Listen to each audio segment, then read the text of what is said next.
Hey guys, how are you all? Myself Bhavin sir from साहस institute. 10th standard में SS subject के अंदर इस वक्त हम लोग स्टडी कर रहे हैं हमारा चैप्टर इकोनॉमिक डेवलपमेंट। और इस चैप्टर में आज के सेशन के अंदर हम लोग डिस्कस करने वाले हमारा topic structure of Indian economy. तो आप सब लोग अपने पास अपनी टेक्स्ट बुक ले लीजिए, साथ में पेन पेंसिल हाइलाइटर रखिए और मेरे साथ साथ इस टॉपिक को समझ रहा है, जरूरी चीजों को टिक मार्क करना है। देखिए, सबसे पहले तो फिर से एक बार हमारे टॉपिक का नाम क्या है? Structure of Indian economy. तो देखो, various occupations and economic activities are classified in 3 sections.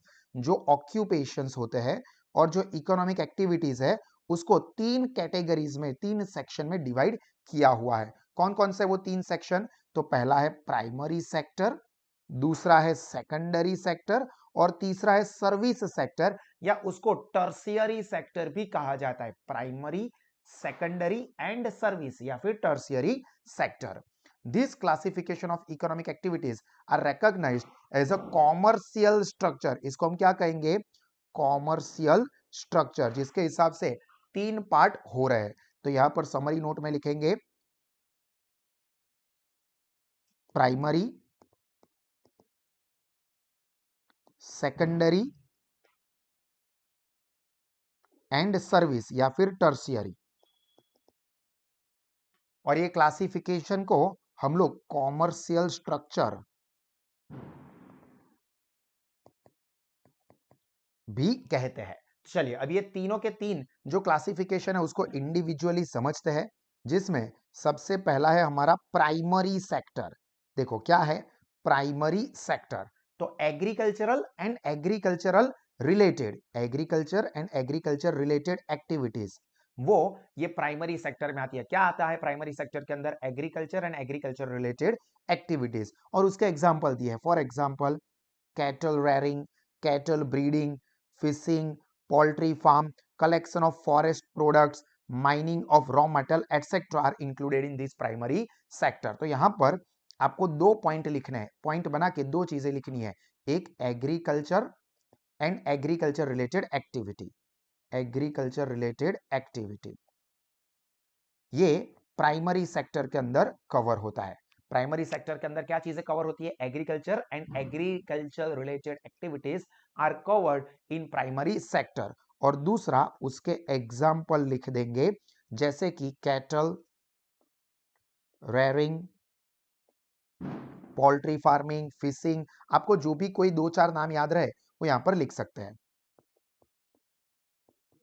Poultry फार्मिंग, फिशिंग एटसेट्रा। ठीक है, कोई भी 3 से 4 नाम लिखने हैं। तो फिर से एक बार, primary sector, agriculture and agriculture related activities, और उसके कोई भी 2-3 एग्जांपल्स लिख देने हैं। उसके बाद नेक्स्ट सेकेंडरी। तो देखो, secondary sector small and large scale industries. इसके अंदर क्या चीजें कवर होती है? Small and large scale industries, factories, construction, electricity, gas and water supply are included in this section. And this section is also known as acknowledged industry, जिसको हम लोग जानते हैं as industry, which includes production from small pin to gigantic machine। किसके अंदर क्या चीजें include होती है? पिन से लेके बड़े बड़े मशीन तक का कंस्ट्रक्शन जो है वो सेकेंडरी में कवर होता है। मतलब इसके अंदर मोस्टली क्या कवर होगा? इंडस्ट्रीज कवर होगी, प्रोडक्शन एक्टिविटीज होती है। तो मेनली पहले तो आपको समझना ये है कि जो सेकेंडरी सेक्टर है इसके अंदर प्रोडक्शन एक्टिविटीज मेनली होती है, जिसके अंदर एग्जाम्पल में क्या लिखेंगे? 2 पॉइंट बना के लिखना है। Small and large industries, large industries कहो या फिर फैक्ट्रीज कहो, या फिर electricity, gas, production of metals etcetera, machinery, vehicle, ये सब मेन चीजें क्या है? प्रोडक्शन इसके अंदर इन्वॉल्व होता है। प्रोडक्शन इन फैक्ट्री, ये इसके अंदर मेनली कवर होता है और उसको हम लोग इंडस्ट्री के नाम से भी जानते हैं। It is acknowledge as industry, known as industry. किसको? सेकेंडरी सेक्शन को। ठीक है, जो सेकेंडरी क्लासिफिकेशन है, it is also known as industry and which includes production production pin to large machine, large यानी कि जाइगेंटिक मशीन्स, मतलब एक छोटे से छोटी चीज से लेके बहुत बड़ी बड़ी चीजों का प्रोडक्शन सेकेंडरी सेक्टर में होता है, जिसको इंडस्ट्री के नाम से भी जाना जाता है। Clear? And the last one is service sector, जिसको मैंने कहा कि टर्शियरी सेक्टर भी कहते हैं, जिसके अंदर अलग अलग तरह की सर्विसेज, सेवा ये प्रोवाइड किया जाता है। देखिए, different types of services are included in this section. For example, trade, communication, airways, waterways, railways, education, health, banking, insurance, tourism, entertainment, etc. तो मेन चीजें क्या है इसके अंदर, दो पॉइंट क्या आएंगे, पहले includes services, different types of services, और सेकंड उसके एग्जाम्पल्स आएंगे। अभी एग्जाम्पल में आप बहुत सारे लिख सकते हैं, आपको जो याद रहे, education, health, transportation, tourism, entertainment,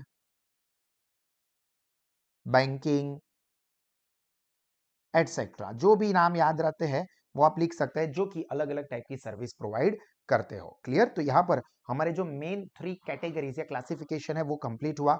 इसके अलावा यहां पर जो एक्स्ट्रा का है वो भी हम लोग समझ लेते हैं। Normally primary sector dominate in developing country. अगर हम लोग डेवलपिंग कंट्री की बात करें तो उसमें सबसे ज्यादा डोमिनेशन किसका देखने को मिलता है? प्राइमरी का। ये हमने आगे वाले सेशन में भी देखा था कि ऑलमोस्ट 60% पॉपुलेशन जो है वो एग्रीकल्चर एक्टिविटी में अपने एम्प्लॉयमेंट के लिए डिपेंडेंट होता है। Primary sector contributes the most in employment generation and national income. जो प्राइमरी सेक्टर है उसके अंदर सबसे ज्यादा एम्प्लॉयमेंट एंड नेशनल इनकम। हालांकि ये लिखा है बट हमने देखा था कि डेवलपिंग इकोनॉमी में क्या देखने को मिलता है कि एम्प्लॉयमेंट के लिए ज्यादा पॉपुलेशन डिपेंडेंट है, नियरली 60%, बट नेशनल इनकम में उसका कंट्रीब्यूशन 26% जितना कम ही था। आज की डेट की अगर हम बात करें तो सबसे ज्यादा कंट्रीब्यूशन नेशनल इनकम के अंदर सर्विस सेक्टर का है। ठीक है? However, as there is a rise in the economic development, significance of primary sector, देखो, primary sector decrease in comparison to secondary and service sector, and the importance of industry and service sector increases। मतलब basically primary sector ज्यादा domination में देखने को मिलता है developing economy में। यहां पर क्या लिखा है? डेवलपिंग इकोनॉमी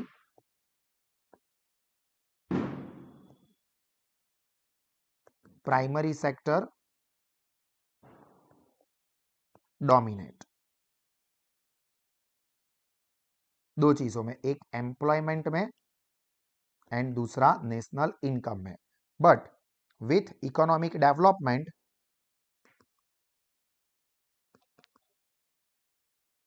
क्या होता है? इंपॉर्टेंस ऑफ प्राइमरी सेक्टर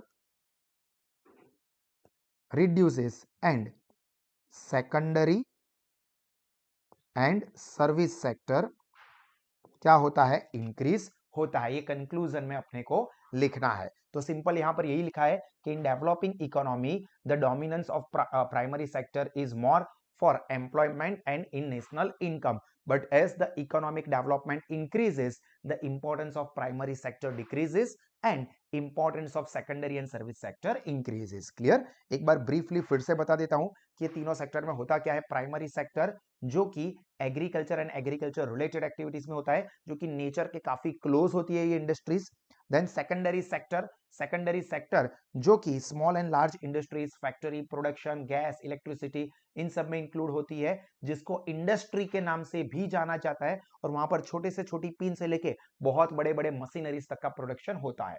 और तीसरा होता है सर्विस सेक्टर, जो कि डिफरेंट डिफरेंट टाइप की सर्विसेज प्रोवाइड करते हैं, जैसे कि transportation, communication, banking, warehouse, etcetera. Clear? And last में कंक्लूजन के the importance of primary sector is more in developing economy, but as the economic development increases the importance of primary sector decrease and secondary and tertiary sector increases। clear? तो यहाँ पर दोस्तों हमारा ये topic complete हुआ।